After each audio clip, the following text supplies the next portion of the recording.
right here, start, and it allows us to either bring it in or back out. And it just goes down around the fair lead and then up into the air. In regards with STMPAS, fits directly in this trailer.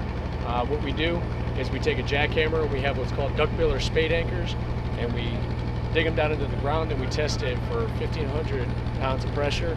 If it sits, it's good to do. And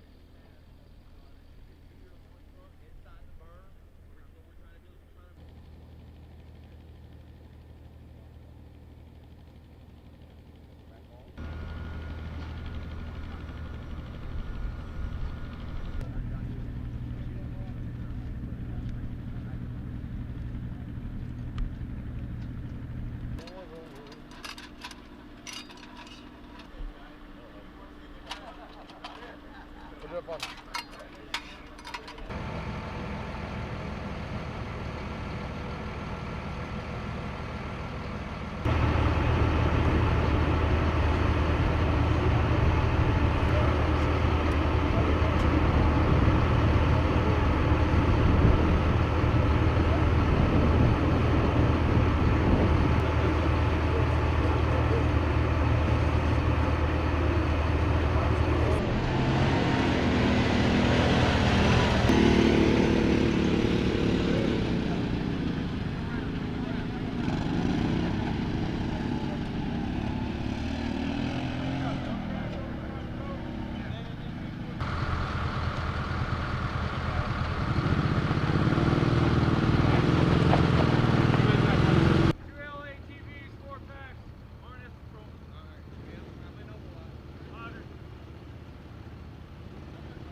It's called the LMAM, the Light Mobile Aerial Munitions. Basically, it's a UAV, unmanned aerial vehicle, but unlike other of its class, instead of being for reconnaissance, it's munitions, where you launch it up, it stays in the air for a maximum of 10 minutes and goes down and destroys a certain target. It's very easy, very simple to set up, very step-by-step instructions. Takes about 5 minutes to complete from start to finish, from a very boxed format to the time the bird's in the air. The LMAM is one of those UAVs that it gives you a lot more security in a battlefield when you're under attack and you need cover so you can't directly engage, or if you're even seeing someone from farther away that you can't get to. This equipment gives you the ability to reach out and touch someone from much farther distance with pinpoint accuracy and precision that in the modern era that we are cuts down on collateral damage. You can make this thing hit one person and one person alone and save everything else around it. So it's a lot more precision equipment than anything we've really seen before. Instead of going out and looking and surveillance, this is finding a target and eliminating a target. From start to finish, it should take about 5 minutes to set it up, prep the missile, and fly it. It comes in a tube like this, with its own kickstand. It's all self-included. Red. Turn it on. At the top, 6 tree, 828, 59. Say a nice model. 6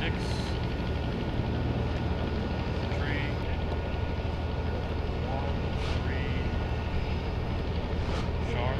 All right, we're looking at a target about 2.35 kilometers from our current position. Roger. Set up launcher into the wind.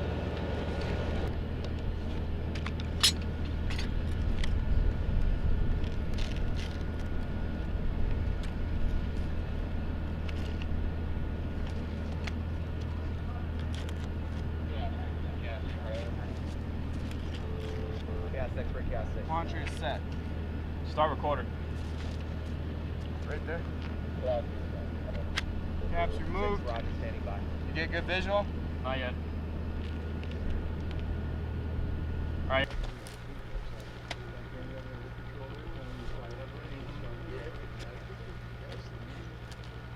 How's it now?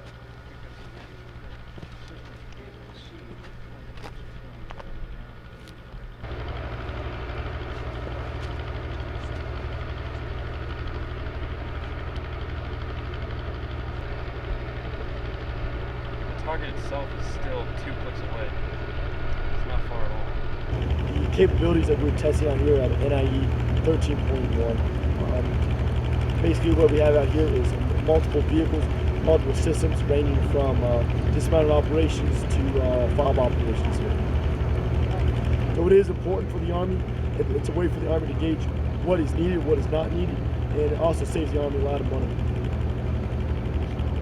So you get real life training, clearing buildings, maneuvering vehicles, anything from civilians on the battlefield to react to IEDs to indirect firing.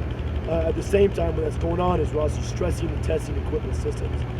Like I said, command posts on the move, different radios, different dismounted systems, and different defense mechanisms that we're testing out there. So it all comes into one. So when we test, we train, and when we train, we test. Out here? Okay, so out here we're conducting several tests of different systems. We have a couple different systems under evaluation. We have a PACSTAR 2020, we have 117 Golf, we also have RomerNet, and then we have a system under demonstration, we have IBDA, Integrated Base Defense System.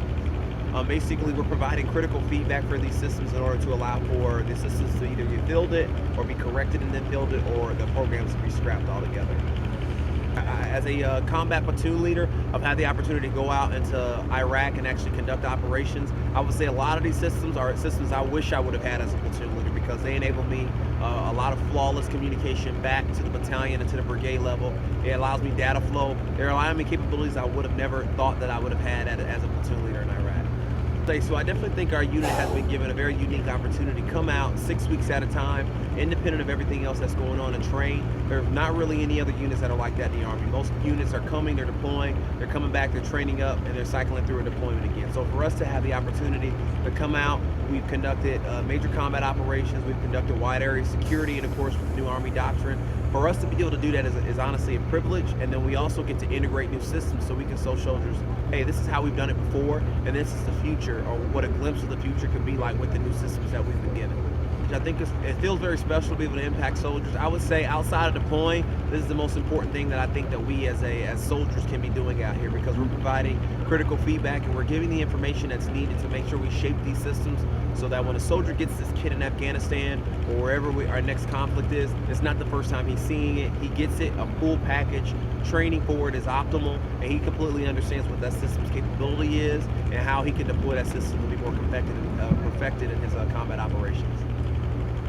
I think the most important thing that we can verbalize to the Army is that the soldiers out here, they come out for 5 or 6 weeks at a time, and they're putting mind, heart, body, and soul in ensuring that these systems are the way they're supposed to be for our brethren downrange.